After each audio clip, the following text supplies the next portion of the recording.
যে আলামতগুলো দেখে আপনি দাজ্জালকে চিনতে পারবেন, সেই আলামতের বিষয়ে আজকে আমরা আলোচনা করছি। রাসূল করিম সাল্লাল্লাহু আলাইহি ওয়াসাল্লাম ইরশাদ করেছেন, পূর্ববর্তী এমন কোনো নবী এবং রাসূল নাই যারা দাজ্জাল সম্পর্কে নিজ নিজ জাতিকে, উম্মতকে সতর্ক করেন নাই। পৃথিবীতে যত ফিতনা বিপর্যয় হয়েছে, দাজ্জালের আগমনের সময়টাতে যে ফিতনা হবে, মানুষ যে বিভ্রান্তিতে পড়বে, গোলক ধাঁধায় পড়ে যাবে, এটা এরকম ফিতনা আর কখনই হয়নি। এমনকি কিয়ামতের পূর্বে, দাজ্জালের পরে আর হবেও না। এমন ফিতনায় মানুষ বিভ্রান্তিতে পড়ে যাবে যে সে কি আসলেই দাজ্জাল নাকি সে আল্লাহ। সে এমন সব তেলেসমাতি দেখাবে, সে চাইলে আকাশ থেকে বৃষ্টি নামাতে পারবে, জমিন থেকে ফসল উৎপাদন করতে পারবে, মানুষ যা চাইবে তাই তাকে দিতে পারবে। যে তাকে আল্লাহ বলে মানবে, প্রভু বলে মানবে, সে যা চায়, মানুষ যা চায় সে তাই দিতে পারে। এমন সব চটকদার এবং তেলেসমাতি সে আল্লাহ তাআলার পক্ষ থেকে পাবে যে মানুষ বিভ্রান্ত হয়ে যাবে। তারপরে রাসূল করিম সাল্লাল্লাহু আলাইহি ওয়াসাল্লাম বেশ কয়েকটি আলামত বলে দিয়েছেন। বিশেষ করে দুটো আলামত একেবারে স্পষ্ট, যে আপনি দেখেই তাকে চিনতে পারবেন এটাই সেই দাজ্জাল। সেই দুটি আলামত কি? হযরতে হুযাইফা রাদিয়াল্লাহু আনহু বর্ণনা করেছেন, রাসূল করিম সাল্লাল্লাহু আলাইহি ওয়াসাল্লাম ইরশাদ করেছেন যে দাজ্জালের একটি চোখ অন্ধ থাকবে, অর্থাৎ দুইটা চোখের একটা চোখ অন্ধ থাকবে। যেই চোখটা অন্ধ থাকবে সেটা আঙ্গুরের মতো ফোলা থাকবে, আঙ্গুর যেমন গোল এরকম ফোলা থাকবে। এবং দুই চোখের, উভয় চোখের মাঝখানে কাফ ফা র মানে কাফের লেখা থাকবে।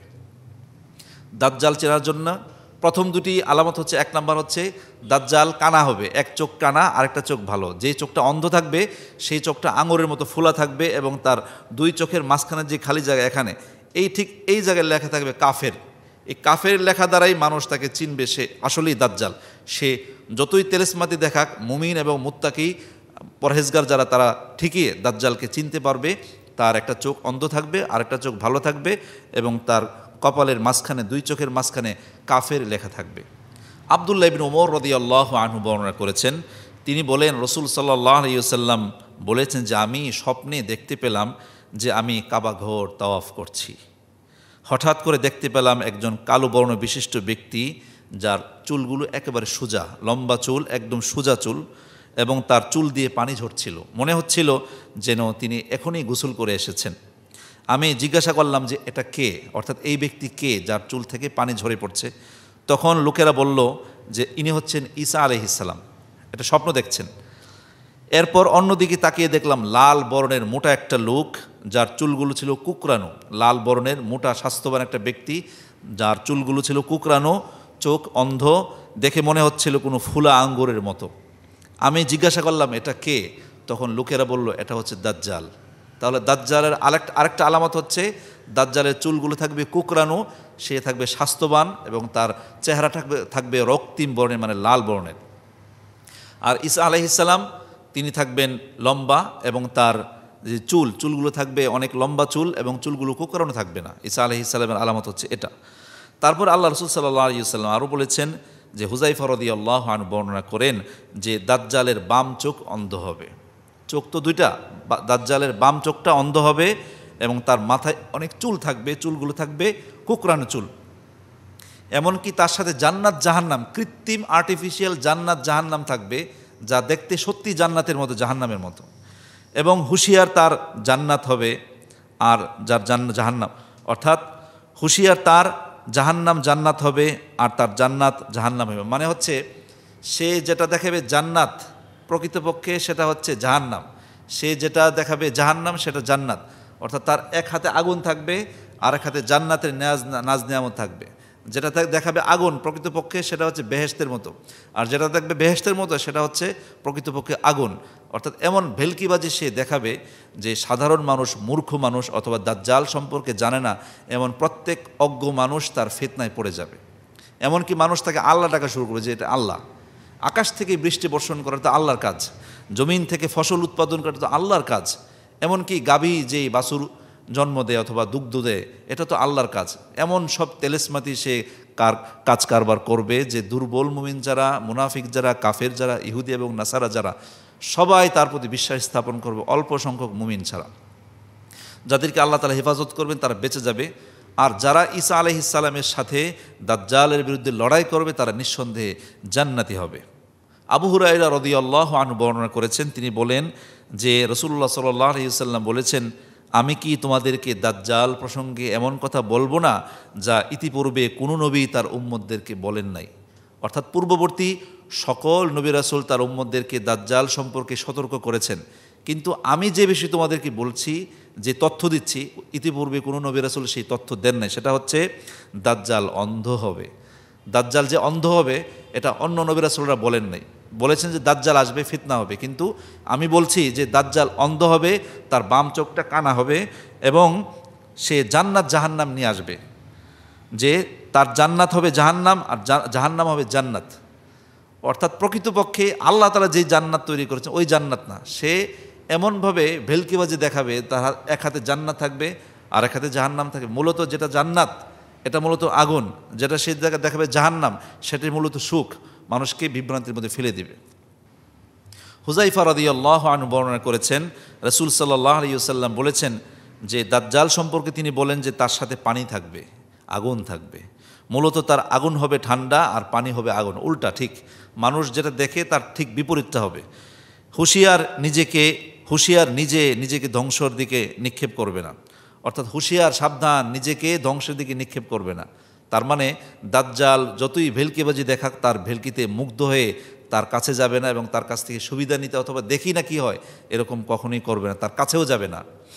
অন্য হাদিসে এসেছে রাসূল সাল্লাল্লাহু আলাইহি ওয়াসাল্লাম বলেছেন যে দাজ্জাল যখন গমন করে তখন তার সাথে পানি এবং আগুন থাকবে। জনগণ যা পানি মনে করবে মূলত তা হবে আগুন, আর জনগণ যাকে আগুন মনে করবে তা মূলত সুমিষ্ট ঠান্ডা পানি। কেননা অতএব তোমাদের মধ্যে যে ব্যক্তি তা পাবে তার উচিত আগুনে প্রবেশ করা। অর্থাৎ সে যেটা দেখবে আগুন, মূলত এটা পানি। কেউ যদি দাজ্জালের সামনে পড়ে যায় আর এমন একটা পরিস্থিতি হয় যে দাজ্জালের সাথে তার ইন্টারভিউ দিতেই হয়, তখন সে যেন দাজ্জালের আগুনের মধ্যে প্রবেশ করে, কেননা সেটা হচ্ছে পানি। আর যেটা হবে পানি সেটা মূলত আগুন। রাসূল সাল্লাল্লাহু আলাইহি ওয়াসাল্লাম ইরশাদ করেছেন যে একদিন দাজ্জালের কথা তিনি আলোচনা করছিলেন। আমরা সাহাবায়ে কেরাম জিজ্ঞাসা করলাম, ইয়া রাসূলুল্লাহ, দাজ্জালের দুনিয়ার ভ্রমণ কত দ্রুত হবে, অর্থাৎ দাজ্জাল কতদিন দুনিয়াতে থাকবে? তিনি বললেন যে ওই মেঘের ন্যায় যাকে পেছন থেকে বাঁকা বাতাস তাড়িয়ে নিয়ে আসছে। অর্থাৎ দাজ্জাল যেটা আগমন করবে এটা পায়ে হেঁটে হেঁটে আসবে না, বরং আকাশে যে মেঘ উড়ে বাতাস মেঘকে তাড়িয়ে নিয়ে যায় এমনভাবে দ্রুত গতিতে দাজ্জাল আসতে থাকবে।